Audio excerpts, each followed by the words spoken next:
우리가 살펴볼 내용 같이 은혜 받을 본문의 말씀은 빌레몬서입니다. 빌레몬서는 모두 한 장으로 되어 있죠. 제가 가만 생각해 보니까 빌레몬서를 여기저기 제가 다 했기 때문에 오늘 마지막 부분을 다루게 되었습니다. 첫 부분은 1절에서 3절까지 내용이었죠. 빌레몬 가정교회에 대해서 인사하는 내용이 나왔습니다. 그래서 빌레몬 나오고 그 다음에 아비야가 나오고 아키포 이렇게 나왔어요. 그래서 저는 아마도 여러 가지 해석 가운데 이 세 사람이 그냥 하나의 교회에 다녔던 인물로 볼 수도 있지만 남편, 아내, 아들 이렇게 해석하는 것도 있는데 그럴 경우에 이 아키포는 청년에 해당하죠. 그래서 제가 골로새서를 같이 공부하면서 그 아키포 얘기를 할 때 청년으로서 아키포를 생각하면서 청년들에게 주는 메시지로 1절에서 3절까지 다루었었고요.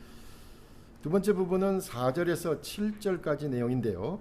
바로 지난달이죠. 빌레몬에 대한 감사를 표현하고 있었고 바울이 빌레몬의 그 신앙을 사랑과 믿음 이렇게 두 단어를 써서 그래서 우리가 믿음과 사랑은 함께 가야 된다 이렇게 말씀드렸습니다. 그래서 성장하는 신앙인은 믿음이 좋아야 되지만 또 그 믿음을 통해서 사랑으로 열매를 맺어야 된다라고 제가 말씀드렸습니다.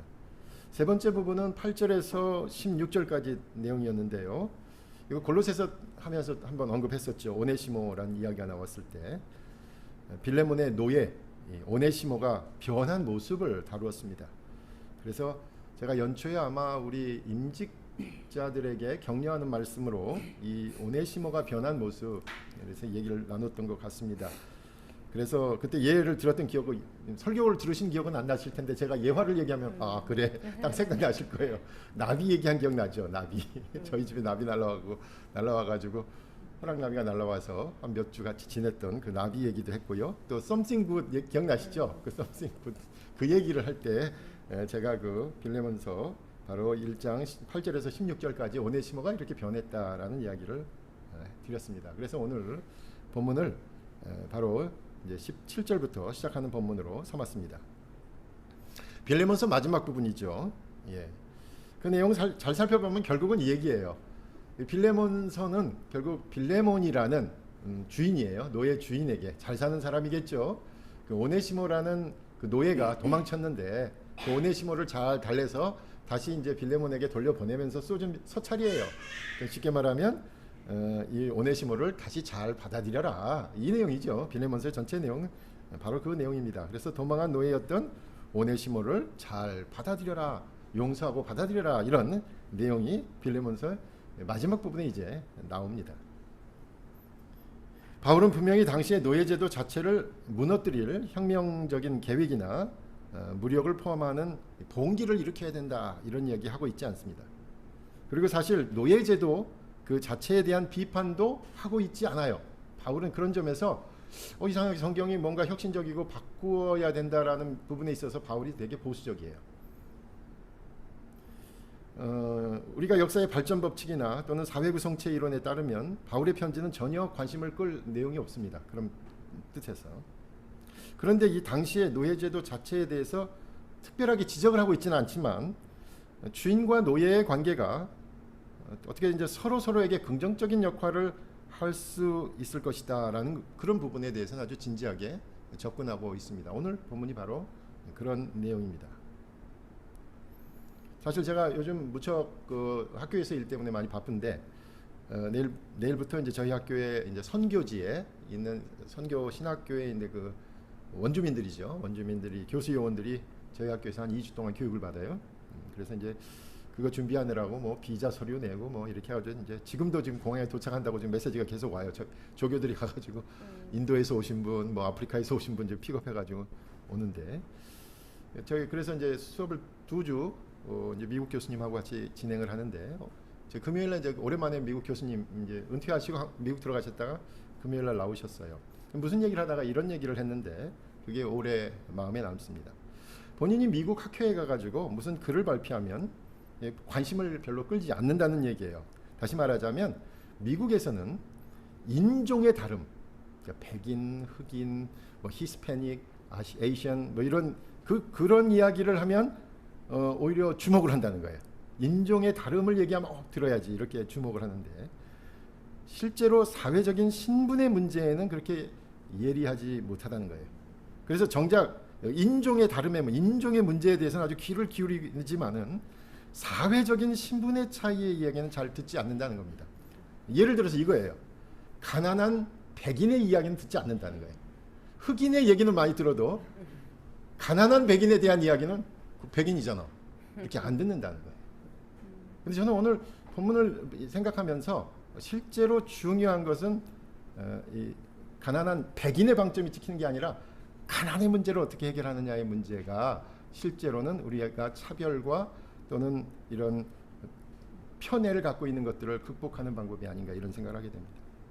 눈에 다르게 보이는 사람들에 대한 모습이나 그 모양의 차이에서 따라오는 편견이나 오해를 극복하는 건 아주 중요합니다. 그런데 그 인종이나 외모상 다름으로 인한 차별은 궁극적으로 서로가 이루는 하나의 사회 또 하나의 공동체가 차별이나 혐오나 편견에 대한 해결 방안을 함께 모색하는 것으로 나가야 됩니다.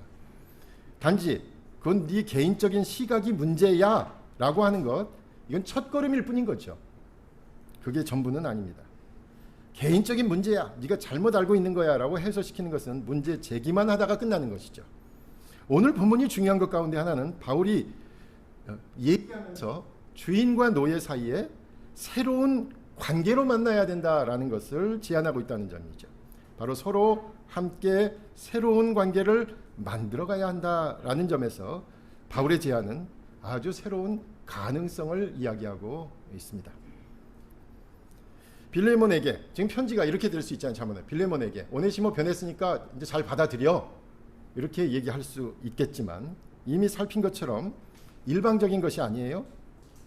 먼저 오네시모가 변했다고 말하고 있죠. 11절에서 오네시모의 이름이란 뜻, 오네시모란 이름이 원래 유용한 자, 쓸모 있는 자, 쓸모 있는 이런 뜻이에요. 근데 오네시모가 도망했으니까 되게 쓸모없는 노예가 된 거 아니에요. 그러니까 사실 바울이 이제 워드 게임을 하고 있는 거죠. 그 말이 오네시모라는 이름에 이름값도 못하던 사람이 이제서 이름값을 하게 됐다 이런 뜻이었죠. 그래서 유용한 자가 되었다 이런 표현을 썼고요. 또 12절에서는 바로 이 신복이다, 내 심장과도 같은 사람으로 변했다라고 바울이 표현했습니다. 그리고 16절에서는 바울을 돕고 있는 사랑하는 형제다라고까지 노예에게는 붙일 수 없는 그 명칭을 붙이고 있습니다. 유용한 자, 신복, 또 사랑하는 형제, 이렇게 오네시모가 변했어요. 그러니까 오네시모가 이렇게 변했으니까 이제 새로운 공동체인 이 빌레몬과 같이 있는 이 골로새에 있는 교회에서는, 그리고 이 빌레몬과 같이 있는 이 신앙 공동체는 함께 변해야 된다는 거죠. 오네시모도 변했으니까 같이 변해야 된다라는 내용입니다. 이것은 바울과 함께 오네시모와 빌레몬도 함께 할 수 있는 이 전혀 새로운 공동체를 의미하는 것이죠. 새로운 공동체, 신앙 공동체, 우리가 흔히 말하는 교회에서는 세상에서 주인과 노예의 관계와는 전혀 다른 관계가 기다리고 있다는 사실입니다. 예수 그리스도 안에서 서로의 변화를 이야기하면서 이제 함께 새로운 관계를 들어가야 하는 것, 이 새로운 관계를 바울은 설명하고 있는 것입니다. 오네시모도 변하고 빌레몬도 변하고, 이것이 새로운 신앙 공동체 안에서 요구되는 것이죠. 과거 이스라엘 백성들, 그냥 이렇게 태어나서 자연스럽게 묶였던 이스라엘 공동체가 구현해 보려고 했지만 구현하지 못했던 그것을 이제는 신앙 공동체가 영적인 이스라엘로 새롭게 구성하는데, 그 요소는 뭐냐면 함께 변하는 것에 있다라는 것입니다. 세 가지 정도로 그 특성을 말하는데, 오늘 본문에서 첫째는 바로 이 새로운 관계는 서로 동역자인 관계라고 얘기하고 있습니다. 동역자다. 17절에서 이렇게 말합니다. 내가예요. 여기서 참 이 본문 되게 어려운데 내, 너 이런 말이 계속 나오는데, 이 내가 너 유인지 아인지 이거 잘 보셔야 됩니다. 17절에서 내가, 유지요. 내가 나를 동역자로 알진대 그를 영접하기, 오네시모입니다. 그를 영접하기를 내게 하듯 하고 고민하고 있죠. 여기서 동역자라는 말, 우리가 잘 아는 바로 그 단어입니다. 코이노니아라는 단어입니다. 여기서 나온 코이노노스, 그러니까 동역자라는 헬라어 단어입니다. 서로 교제하는 거죠. 우리가 그렇게 맨날 말하는 그 교제, 성도의 교제를 말하는 것이죠. 근데 이 코이노니아라는 단어는 또 어디에 등장하냐면 빌레몬서 1장 앞부분에 6절에 등장했습니다. 믿음의 교제다라고 말할 때 사용했습니다. 그 6절의 의미를 더해서 오늘 17절을 얘기하면 이거죠. 동역자라는 말은 단순히 그 교제가 서로 만나고 일상적인 이야기하고 사귄다는 의미 그 이상을 의미하는 겁니다. 더 나아가서 믿음의 교제를 하는 그런 관계라는 뜻입니다. 빌레몬이 바울과 또 다른 성도들과 믿음의 교제를 나누었듯이 이제 오네시모와도 그런 믿음의 교제를 나누라, 이런 얘기죠. 빌레몬 당신이 믿음의 교제를 통해 여러 사람들에게 칭찬을 듣는 것처럼 이제 또 바울에게서도 그렇게 칭찬을 듣잖아요. 이제 그 믿음의 교제를 오네시모에게도 동일하게 적용하라, 이 말씀입니다.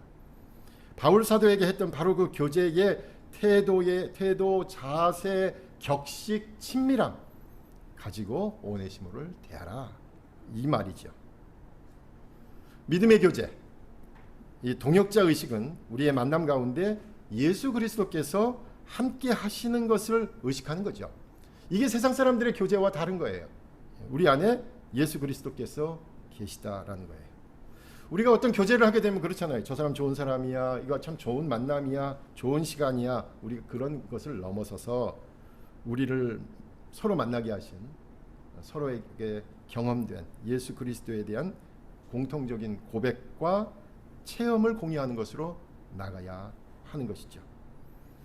그리고 만나면 만날수록 시간이 가면 갈수록 우리 가운데 드러나는 것이 있어야 됩니다. 아까도 말한 것처럼 그 사람 참 좋은 사람이야, 진국이야, 어디에서도 찾아볼 수 없는 사람이야 라는 말보다는 우리 안에 예수 그리스도께서 계셔, 그리스도께서 우리를 모으셨어, 이 말을 하는 것이 맞는 말이죠. 그것이 우리 교회의 신앙 공동체의 모임의 목적이기 때문입니다. 그리고 주님께서 우리 안에 계시다면 그것만으로 만족할 수 있어야 돼요. 그것이 신앙 공동체와 다른 모임과의 차이점입니다. 주님이 우리 안에 계신 것만으로 기뻐할 수 있고 행복할 수 있다면 그것이 바로 신앙 공동체의 모임의 중요한 특징이 될 것입니다. 여러분 한번 생각해 보세요. 제가 온양교회에서 5년을 담임 목사로 있다 이제 떠나고 나서 교회를 떠나는 담임 목사였습니다. 떠나고 이제 이후에 교회로부터 소식이 들려와요. 어떤 소식을 들으면 좋을까요? 어떤 소식을 들어야 될까요? 목사님 떠났더니 교회가 너무너무 어려워졌어요 라는 얘기를 들어야 됩니까? 목사님 떠나고 나서 교회가 더 성장하고 좋아졌어요 라는 말을 들어야 됩니까? 여러분은 어떤 말을 듣고 싶으세요? 첫 번째 말이죠. 목사님 떠났더니 교회가 더 어려워지고 목사님 그렇게 열심히 하신 거 우리가 알았어요. 빈자리가 너무 커요. 이 얘기 듣고 싶죠. 거봐라 나 없으니 됐느냐? 그 말 듣고 싶죠. 그런데 교회를 받아서 어떤 말을 들어야 합니까? 목사님 떠나고 나서 교회가 더 좋아졌어요. 그 말이잖아요. 핵심은 거기에 있잖아요. 그 사람이 중요한 게 아니죠. 중요한 건 우리 안에 계신 예수 그리스도시잖아요. 근데 우리 맨날 착각해요. 여기 가면 좋은 사람이 있어. 여기 가면 좋은 시간이야.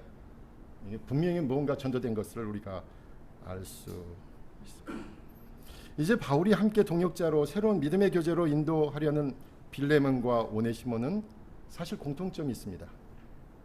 둘의 공통점은 바로 둘 모두 바울을 통해서 복음을 들었다는 사실입니다. 두 사람 모두 예수 그리스도와의 만남은 바울을 통해서 이루어졌습니다. 결국 새로운 신앙 공동체는 그들 가운데 계신 예수 그리스도를 발견하고 고백하는 것이기 때문에 그래서 동역자로서의 만남이 가능하고 그 둘 사이에 다른 어떤 점들도 넘어설 수 있다라는 그것을 바울이 지금 확신하고 있습니다. 오늘 아침에 이제 설교 본문을 다시 한번 이렇게 정리하면서 지난주에 우리 성권사님하고 약속한 게 있거든. 지난 겨울에 그 글라디오라스 9군 주셨어요. 근데 제가 안 심고 한 곳에 놔뒀다 그러더니 갖다 달라고 그러죠. 그거 갖다 준. 그러면서 제가 또 꺾어지로 해놓은 게 있거든. 수국이 있었거든. 수국 한 4송이가 폈는데 그 중에 하나 갖다 드린다고 얘기해요. 또 탱자 여러분 기억나시죠? 작년 말에 제가 탱자 씨앗 하나씩 나눠드리면서 꼭 심으세요. 탱자 하나씩 나눠드렸는데 심으셨어요? 여봐요. 이제 시험 들어서 저는 심었더니 여러 개가 나가지고 오늘 3뿌리 뽑아서 권사님 갖다 드렸습니다. 나중에 필요하면 가서 심으세요. 예. 그러면서 그런 생각이 들었어요. 성 권사님하고 제가 뭐 이렇게 챙기는 관계인가? 우리 어머니 아버지도 이렇게 잘 안 챙길 텐데 왜 이렇게 챙기지? 도대체 왜 어떻게 만나가지고 언덕에서 서로 동역자임을 서로 인정하게 되었는가? 그러면서 이런 생각이 들었어요. 동역자의 관계를 유지하는 것 다른 게 아니다. 소소한 약속을 지키는 것이다 라는 생각을 갖게 됐어요. 그냥 허투루 얘기하는 게 아니라 슬쩍 얘기했어도 기억하고 그 약속 지키려고 하는 거죠. 그러면서 이 동역자의 만남이 이루어져 간다라는 생각을 하게 되었습니다. 사실 우리 신앙 공동체만큼 세상적인 이해관계를 초월하여 만날 수 있는 모임 여러분 아주 드뭅니다. 가족이나 특별한 친구를 제외하면 우리가 아는 세상의 만남은 상당한 이해관계가 작용하고 있어요. 그런데 신앙 공동체에서는 특별한 이해관계 없이 여러 차이들을 넘어서서 만날 수 있습니다. 우리가 만나면 뭐 합니까? 이 교육 전문가 강남에 왔으니까 어디 그 학원가에라도 가면서 꼭 들려야서 교육 전문가에게나 물어볼 그 자녀 교육을 위해서 딴 사람이 아니라 우리 구역원들에게 나눠서 같이 기도하잖아요. 변호사에게나 말할 문제를 해결해 달라고 또 함께 기도합니다. 의사와 상담해야 될 건강을 위해서 또 함께 기도해 달라고 얘기해요. 의사 선생님만 만나면 되는데 그게 아니야. 그거 의사 선생님하고 만나는 것은 또 다른 문제고 또 우리 같이 건강을 위해서 기도해 달라고 부탁합니다. 요즘 상담 전문가들 많이 뜨잖아요, 텔레비에. 그런데 거기 가가지고 자신 성격, 인간관계 개선을 위해서 얘기해야 될 그 내용들을 또 함께 얘기하면서 기도해 달라고. 때로는 우리 젊은 사람들은 어때요? 이거 어디 정당에 들어가가지고 해야 되고 추진해야 될 일들도 같이 우리 정치에 대한 이야기도 하고 우리 대통령에 대해서 함께 고민하고 말이야. 그러면서 아주 국가와 민족을 위해서 안타까워하면서 기도한단 말이에요. 이게 이런 집단이 어디 있습니까? 모든 전문가 집단에게 일일이 찾아가서 해야 되는데 우리는 구역 식구들에게서 이것들을 공개하고 이야기를 하죠. 정말로 친밀한 집단입니다. 어디 가서 얘기하기 어려운 이야기들. 여러분 일주일에 한 번씩 만나서 여러분이 신앙 나누고 기도 제목 나누는 게 얼마나 친밀합니까? 여러분 가족은 그렇게 만나요? 저희 동생이 이번에 들어왔는데 1년에 한 번 만나요. 저희 동생은 1년에 한 번 만나서 제가 무슨 고민하고 있는지도 몰라요. 그렇지만 여러분이 일주일에 한 번씩 저를 얼굴 보면서 목사님 낯빛이 어두우시네요. 목사님 요즘 건강 좋으세요? 약은 잘 드세요? 이런 얘기 물어보잖아요. 가족보다도 더 친밀한 그런 관계잖아요. 정말로 이 신앙 공동체가 놀라운 집단인 것을 우리가 알 수 있습니다. 바로 그런 동역자로서의 만남이 바로 우리 사이에서 자연스럽게 그리고 일상적으로 이루어졌으면 좋겠습니다. 그렇게 우리 안에서 역사하시는 예수 그리스도를 고백하고 체험하는 것, 이것이 바로 동역자로서 우리가 함께 새로운 관계를 만들어갈 수 있는 길입니다. 첫 번째 동역자라는 단어를 썼습니다. 코이노니아라는 단어예요. 에서부터 비롯되는 동역자라는 말을 썼는데 두 번째는 이런 새로운 만남과 새로운 관계는 상호적이다는 것을 알 수 있습니다. 18절에서 바울은 이렇게 얘기하죠. 혹시 오네시모가 불의한 것이 있든지 또는 빚진 것이 있으면 그것을 자신인 바울이 갚을 것이라고 말하고 있어요. 내 앞으로 계산하라 라고 말하고 있는 거 있죠. 이 보증을 서고 있는 표현입니다. 이렇게 썼잖아요. 19절에서 나 바울이 친필로 쓰노니, 그러니까 보증서를 쓴다는 거예요. 지금 빌레몬서는 일종의 보증서예요. 빌레몬서 편지 자체가 오네시모에 대한 바울의 신원 보증서라는 형식을 띠고 있습니다. 오네시모에 관한 한 바울이 이렇게 직접 서명을 한 편지를 통해서 보증을 서겠다라는 거죠. 그러니 오네시모를 동역자로 받아들이라라는 것이고 믿음의 교제를 새롭게 시작하라. 이렇게 빌레몬인 주인에게 얘기하고 있습니다. 그런데 바울은 이 새로운 믿음의 교제, 이 코이노니아가 일방적인 것은 아니라는 점을 분명하게 말하고 있습니다. 우선 19절의 뒷부분에 이렇게 말하지요. 내가, 잘 보세요. 내가 이외에 내 자신이 내게 빚진 것은 내가 말하지 아니하노라 라고 말하는 거예요. 앞에서는 일방적으로 빌레몬과 오네시모 사이에 빌레몬이 받은 손해에 대해서 바울이 책임지겠다. 내가 각서를 써서 책임지겠다. 네가 오네시모 때문에 손해본 것 내가 각서 써준단 말이야. 이렇게 얘기하면서 이러면서 슬쩍 바울이 뭐라고 흘립니까? 그런데 사실 빌레몬 당신도 나한테 갚을 거 있지 않냐? 이 얘기를 한 거예요. 넌지시 말하는 거죠. 실제로 20절에서 바울은 빌레몬이 이제 바울에게 거꾸로 갚아야 할 것이 있다라고 말하고 있습니다. 이렇게 표현하고 있습니다. 오 형제여, 나로 주 안에서 너로 말미암아 기쁨을 얻게 하고 내 마음이 그리스도 안에서 평안하게 하라. 내 마음이 그리스도 안에서 평안하게 하라 라는 대목은 이게 빌레몬으로부터 바울이 뭔가 받을 것이 있다라는 표현의 형식으로 되어 있어요. 다시 말해 바울은 빌레몬에게 당신에게 한 것처럼 이제 반대급부처럼 기대하는 거예요. 오네시모가 빌레몬에게 끼친 손해는 내가 바울이 갚을 건데 빌레몬 당신도 나에게 갚을 것을 이행하라, 이런 뜻입니다. 오네시모의 이름이 아까 말씀드린 대로 유용한 것, 이런 뜻이죠. 빌레몬 당신도 이제 오네시모가 변한 것처럼 유용하게 되라라는 말입니다. 근데 빌레몬이 이행할 것을 뭐라고 표현하고 있습니까? 내 마음이 그리스도 안에서 평안하게 하라. 내 마음이 그리스도 안에서 평안하게 하라. 이 이야기를 가만 들으면 빌레몬, 당신도 나한테 갚아야 될 게 있는데 그게 뭐냐면 이제 들리는 소식을 통해서 내 마음이 좀 편하게 해 주라라는 거죠. 그냥 아마도 그 얘기겠죠. 오네시모를 그리스도의 사랑으로 받아들였다는 소식을 내가 듣기 원한다. 그래서 마음 좀 편하게 해줘라, 이런 뜻이죠. 근데 영어로 이 표현을 들으면 좀 새로워져요. 단어 자체가 좀 새로워요. 이렇게 되어 있습니다. Refresh my heart in Christ. Refresh예요. 새롭다 이거예요. 충격이야. 신선한데? 뭐 이런 표현인 거예요. 그러니까 빌레몬이 이제 오네시모를 어떻게 받아들이냐라는 것을 통해서 좀 새로운 그런 각성 효과가 있으면 좋겠다라는 거죠. 빌레몬이 이제 무슨 말을 하더라도 사람을 세우고 사람을 격려하고 분위기를 은혜스럽게 하는 그 모습에서 이전과는 다르게 새롭다 이거예요. 새롭다는데 여러분 주안점을 두셔야 됩니다. 새로워지는 관계라는 뜻입니다. 이제 빌레몬이 무슨 일을 해도 이전과는 다른 자세와 태도로 하니까 새롭더라는 거예요. 저분 옛날에 안 그랬는데 달라졌네, 이런 얘기예요. 빌레몬이 무슨 일을 당해도 그 믿음으로 넉넉히 견디며 나가는 그 모습을 보면서 새로워졌네 라고 말하는 겁니다. 우리 언덕교회가 20년이 됐습니다. 그래서 우리가 작년부터 많이 준비해서 이거 바꾸자 저거 바꾸자, 좋습니다. 좋은 것은 지켜야 되고 또 바꿀 것 바꿔야 되죠. 그래서 규약도 지금 바꾸고 있는데 가만 생각해 보면 규약의 조항을 바꾸면 다 되는 것일까요?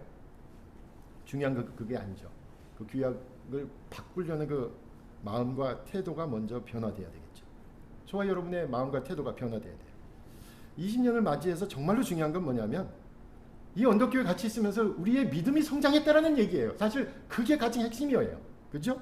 20년 동안 서로의 신앙이 성장한 것, 이게 핵심이죠. 그게 앞으로 지속되는 것, 그걸 느끼는 걸 보는 것 아니겠습니까? 이제까지 나를 중심으로 보는 것에서 타인도 세상의 중심일 수 있다라고 인정하는 거죠. 그래서 제가 동요가 생각나더라고요. 지구는 둥그니까 지구는 둥그니까 이제 그 자꾸 걸어 나가면이 아니고 지구는 둥근잖아요. 그럼 제가 서 있는데 또 축이 될 수 있어요. 그 김영식 장님이 서 있는 것도 축이 될 수 있고, 그렇잖아요. 구는 어디서도 축으로 될 수 있어요. 그 지구는 정말로 놀라운 사실을 갖고 있어요. 어느 지점도 다 중심축이 될 수 있습니다. 똑바로 서 있기 때문에. 그러니까 결국은 우리가 지구에서 깨달아야 될 게 뭡니까? 내가 세상의 중심인 것 느끼는 것처럼 저 사람은 저기가 세상의 중심이라고 생각할 수 있겠구나 라는 것을 인정하는 것이죠. 내 감정만 소중하고 중요한 것이 아니라 옆에 있는 사람의 감정도 중요하다. 그걸 그렇게 인정하는 걸 보면서 새로워졌네라고 느끼는 거죠. 그전에는 자기만 중요했거든. 내 얘기가 중요했고 내 생각만 중요했거든. 근데 이제는 옆 사람을 고려하는 거야. 새로워졌네. 그런 새로움이에요. 내가 하고 싶은 것만 하는 게 아니라 남을 위하는 것을 하면서 새로워졌다라고 느낄 수 있는 그런 관계입니다. 그것이 상호적. 오네시모도 변했듯이 빌레몬 자신도 refresh my heart in Christ. 당신 얘기 들으면, 빌레몬 당신 소식을 들으면 내 마음이 신선해진단 말이에요. 변해졌네, 변하고 있네, 달라졌네, 이런 얘기를 듣게 된다라는 것이죠. 마지막으로 이런 새로운 만남과 관계는 서로 순종하는 관계를 말하고 있습니다. 사실 본문은 바울이 순종하라라고 얘기를 하죠, 빌레몬에게. 그러니까 사실 이거는 이제 사도로서의 어떤 권위를 드러내고 있는 본문으로 해석이 됩니다. 그래서 저는 순종이란 말보다는 그 뒤에 나오는 이 표현이 더 마음에 남습니다. 내가 말한 것보다 더 행할 줄을 아노라. 오네시모, 빌레몬 당신이 바울인 내가 말한 것보다 더 행할 줄을 아노라라는 대목이에요. 결국 바울이 말하고 생각한 것보다, 기대하고 있는 것보다 빌레몬이 더 행할 것이다라는 것을 기대한다는 거죠. 빌레몬에게 힌트를 주는 겁니다. 다시 말해서 이제 도망한 노예를 주인인 빌레몬에게 다시 보내면 빌레몬은 그리스도의 사랑으로 또 이 오네시모를 동역자로 받아들이고 그걸 통해서 바울에게 평안을 주고 또 새로워질 것을 확신하게 되겠죠. 그리스도의 사랑으로 오네시모를 받아들이는 것, 그것이 바로 바울이 말한 것, 거기까지예요. 바울이 말한 거는 오네시모를 그리스도의 사랑으로 받아들이는 것까지예요. 그렇죠? 근데 바울은 거기다 힌트를 하나 더 줬죠. 뭐라 그럽니까? 내가 말한 것보다 더 행할 줄을 안다 이거예요. 뭔가 암시를 더 주는 겁니다. 이 얘기는 제가 볼 때 이런 표현이에요. 아니 그렇게까지? 이런 표현이야. 되게 그 정도 하리라고는 기대했어. 아니 근데 이렇게까지? 라는 그 표현이 나왔다는 거죠. 13절과 14절에서 앞에서 바울이 힌트를 줬습니다. 이렇게 얘기를 했어요. 오네시모를 그를 내게 머물러 있게 하여 내 복음을 위하여 갇힌 중에서 내 대신 나를 섬기게 하고자 하나 다만 내 승낙이 없이는, 그 빌레몬 당신 승낙이 없이는 내가 아무것도 하기를 원하지 아니하노니 이는 너의 선한 일이 억지같이 되지 아니하고 자유로 되게 하려 함이라. 다시 말해서 빌레몬이 오네시모를 그리스도의 사랑으로 받아들일 뿐만 아니라 이제 오네시모를 다시 바울에게 보내는 것이 바울이 생각한 그 이상을 하는 거죠. 오네시모를 다시 보내서 지금 감옥에 있는 바울을 도와 결국은 주님의 사역을 함께 수행할 수 있게 한다면 그것이 바울이 말한 것보다 더 행하는 것이고, 아니 그렇게까지? 응? 오네시모를 받아들인 것만 해도 대단한데 오네시모를 해방해가지고 이제 자유인으로 그리스도의 일을 하게 만들었어. 야, 한 단계 더 나간 거예요. 보통 사람은 생각하지 못할 정도로 나아가서 아니 그렇게까지 빌레몬이 했단 말이야? 라는 말을 듣고 싶다 라고 얘기한 것입니다. 그것은 바로 주님께서 빌레몬을 죄로부터 자유롭게 해방시킨 것과 똑같이 우리가 복음서에서 배우는 빚진 자에 대한 비유 있잖아요.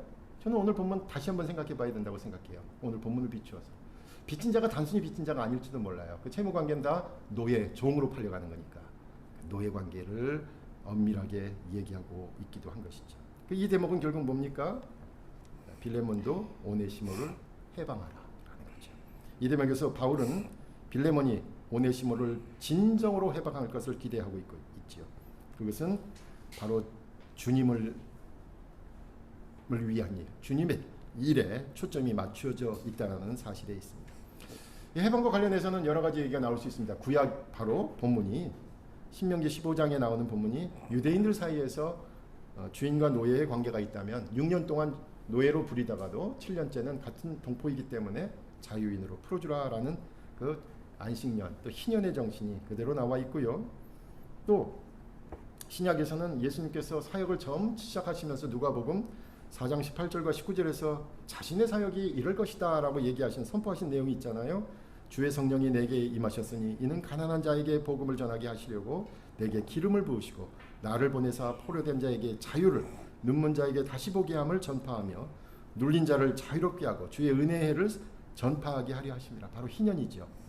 그러니까 구약의 희년 정신이나 예수 그리스도의 사역이나 결국 그것이 빌레몬을 통해서 이루어지고 있습니다. 그렇다면 이 빌레몬서에서 실제로 바울은 주인이 노예를 해방하고 주인과 노예의 관계가 아니라 주님의 일, 새로운 주인, 주님의 일을 함께하는 동역자의 그 이상, 그 생각을 표현하고 있는 것이죠.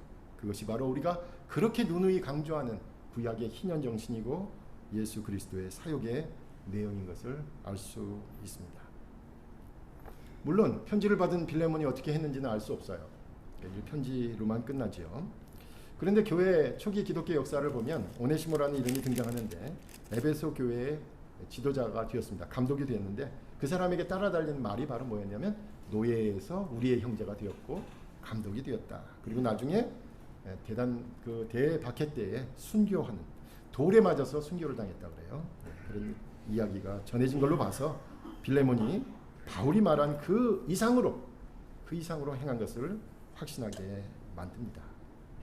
이 말씀을 정리합니다. 신앙 공동체가 새로워지기 위해서는 서로가 함께 새로운 관계를 만들어가야 합니다. 서로가 함께 동역자임을 인정하는 거죠. 믿음의 교제를 나누는 관계입니다. 또 서로가 서로에게 상호적으로 새로운 것을 보이는 관계입니다. 만나면 만날수록 새롭게 자극이 되고 권태와 반복되는 신앙생활에 큰 자극이 되는 그런 관계입니다. 그리고 마지막으로 서로를 위해서 주님의 말씀에 순종하는 관계고, 그래서 주님으로부터 받은 이 해방을 또 서로 이미 알고 있는 것 또는 지금 알고 있는 그 이상으로 그렇게까지 했단 말이야? 라는 말한 것 이상으로 성장해 나가는 모습입니다. 아무쪼록 우리 언덕교회가 이 신앙 공동체 안에서 빌레몬과 오네시모처럼 동역자로 믿음의 교제를 나누고 또 만날수록 새롭고, 그리고 만날수록 그렇게까지 하셨어요? 그렇게까지? 이런 이야기가 계속해서 들리는 그런 아름다운 관계를 만들어갈 수 있기를 간절히 부탁드립니다. 기도하겠습니다.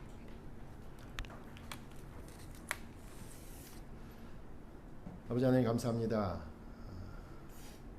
신앙 공동체 안에서 서로 기대하는 서로의 모습이 있는데 함께 신앙의 동역자로서 믿음의 교제를 나눌 수 있도록 늘 우리 자신을 먼저 돌아볼 수 있도록 인도하시고, 만날수록 새롭고 또 생각한 것보다도 더 이상의 헌신과 믿음과 신앙을 통해서 서로에게 큰 도전과 또 감사와 기쁨이 넘치는 그러한 모임을 만들어갈 수 있도록 인도하여 주시옵소서. 예수님의 이름으로 기도하옵나이다. 아멘.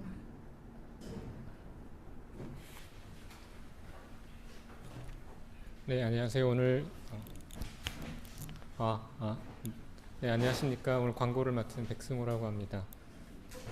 저희 교회 소식을 전하기 전에 일단 저희 언덕교회를 방문해 주신 교우가 있어서 교우분 소개를 잠깐 해드리도록 하겠습니다. 일단 유시온 성도님, 김은화 성도님 어디 계신가요?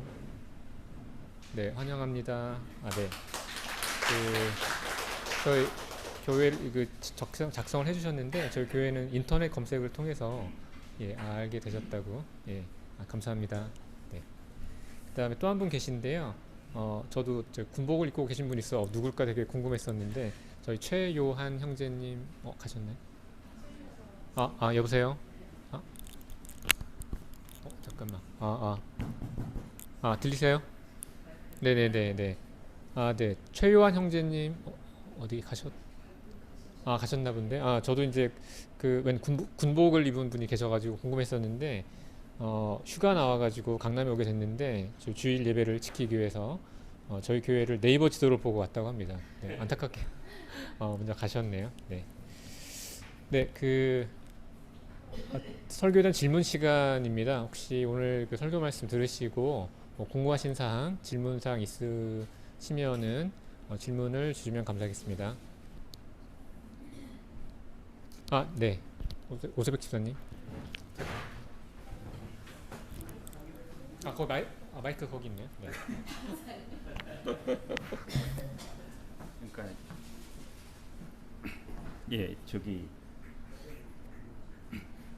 이게 빌레몬이 이제 노예를 많이 거느리고 있는, 쉽게 말해서 사장님이잖아요. 사장님이신데 다른 노예들 입장을 한번 생각해 보게 됐어요. 근데 이제 오네시모가 일을 저질러서 뭐 거기서 이제 무슨 일을 저질렀지 모르지만 도망쳤잖아요. 근데 이제 바울이라는 쉽게 말해서 이제 능력자를 만난 거죠. 그래서 거기서 이제 쉽게 말해서 이렇게 그분을 잘 보여가지고 다시 왔는데 편지가 온 거예요. 말하면 이제 청탁 편지죠. 청탁 편지.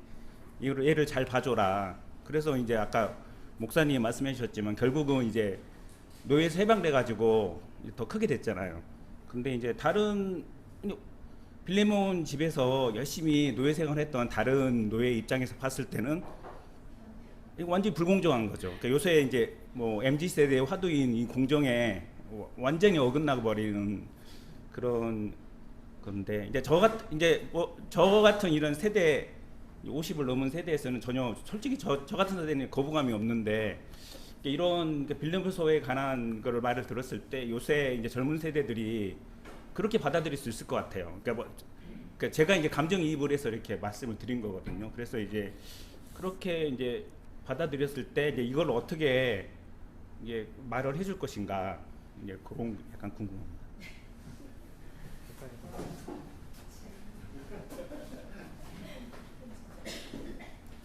뭐 이거는 없는 얘기니까 뭐 개인적인 이제 그런 얘기를 하셨고 저도 제 개인적인 상상에 의해 가지고 대답을 할 수 있는데요.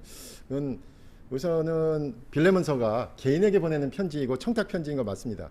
예, 그리고 자기가 이제 뭐 신원보증한다, 신원보증서죠 일종의. 그런데 근데 이 편지를 사실은 골로새에 보낸 편지하고 여기가 지금 라우디기아죠. 라우디기아에 보내는 그 편지하고 이게 라우디기아에 먼저 보낸 거잖아요. 그러니까 편지가 두 개를 동시에 보내면서 뭐라 그랬냐면 이 편지도 골로새 교회도 돌려봐라 이렇게 얘기를 했거든요.